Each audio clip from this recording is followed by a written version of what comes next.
Hey San Diego, welcome back to the Apartment Geek Weekly. I'm your host, Chris Robinson. Hope everybody's doing amazing out there in life and business. It's nice to see the net worth of investors and anybody who owns apartments really going up as we speak. Values are up, price per units are through the roof.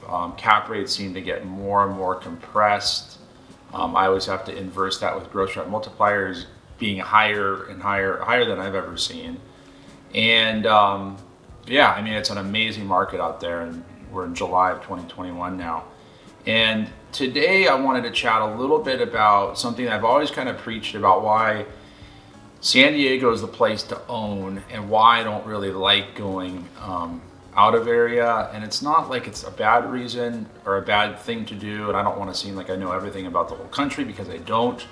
But I was always taught by people that were really successful to stay local, and why fundamentally San Diego is such a good place to own rental property.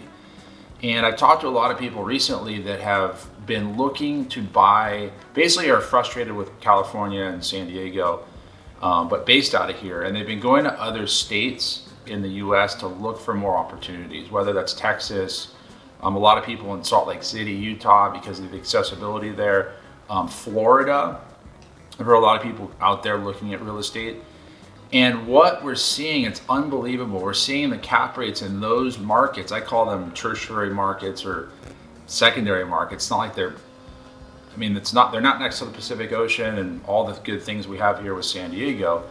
So secondary, tertiary markets, those areas are, those cap rates in those markets are almost like San Diego. It's amazing to see it. And deals are trading 3.5%, 4%, 4.5% cap rates in these markets that don't have Mexico, the Pacific Ocean, Camp Pendleton, the mountains, Palm Springs, Palm Desert, Los Angeles, all around it, like we have here locally.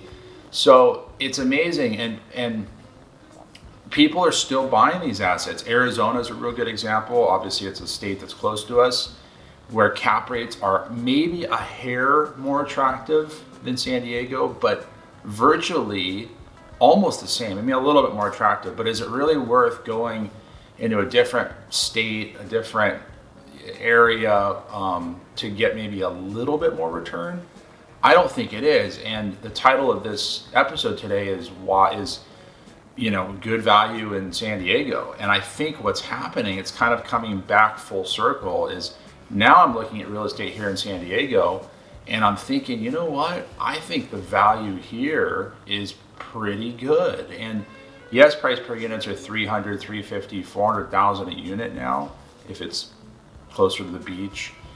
But I still think long-term with inflation, and it's really kind of simple supply and demand, San Diego real estate is looking kind of like, based on the alternatives or the options out there, it's looking like the value is pretty damn decent. So if you can afford to buy rental property here, I know the down payments are a little bit scary, then I think do it. And I think values are going to continue going up.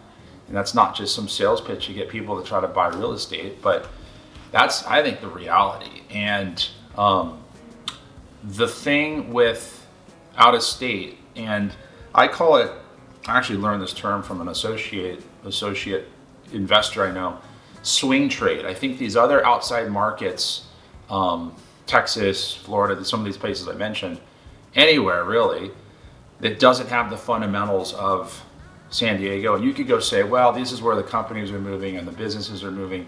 I get that, but long-term real estate is all about the fundamentals and where people want to live. San Diego is one of the best cities on the planet. We know that.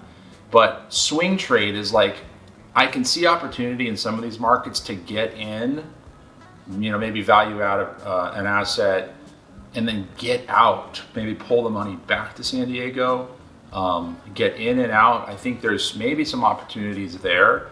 But if you're a long-term investor and you want to buy for long-term and establish yourself in a sub-market, or a market, I should say, San Diego County, then I don't know.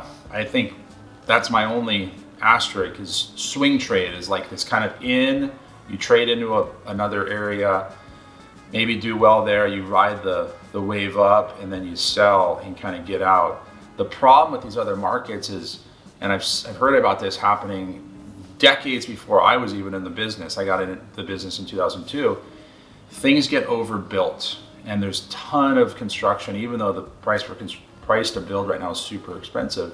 What happens is if you get in a market where you can just expand out and there's a lot of land, more supply is created than basically you have the demand for it. And if you get caught with a big leverage deal in a market that it gets overbuilt and there's some facet of a recession that may take place, I'm not saying that's going to happen, but if it does, you can really get caught. So people are making a lot of money in these other markets. I think it's something to be really cautious of.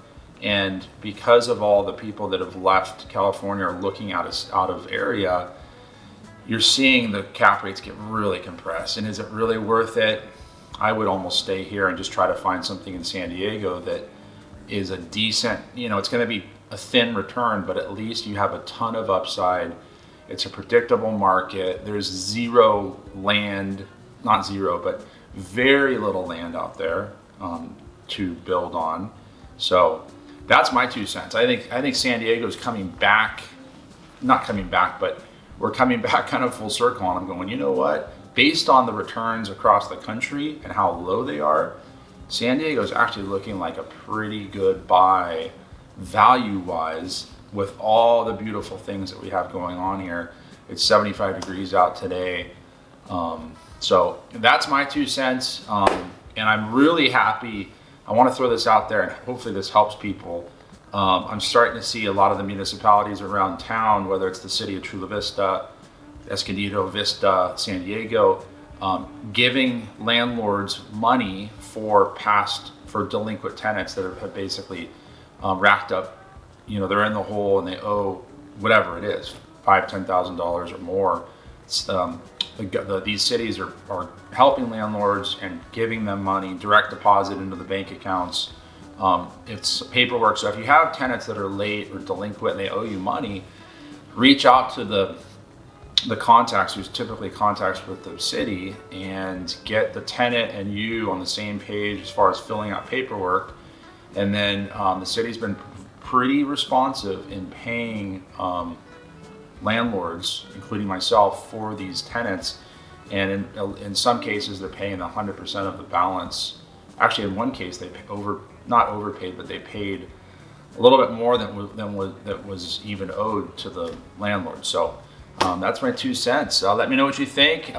If you like these videos, let me know. Send them to people that may benefit from them. We've got a nice, the number of viewers is keep getting bigger, so I'm excited about it. Have a great one, and I'll see you soon. Bye.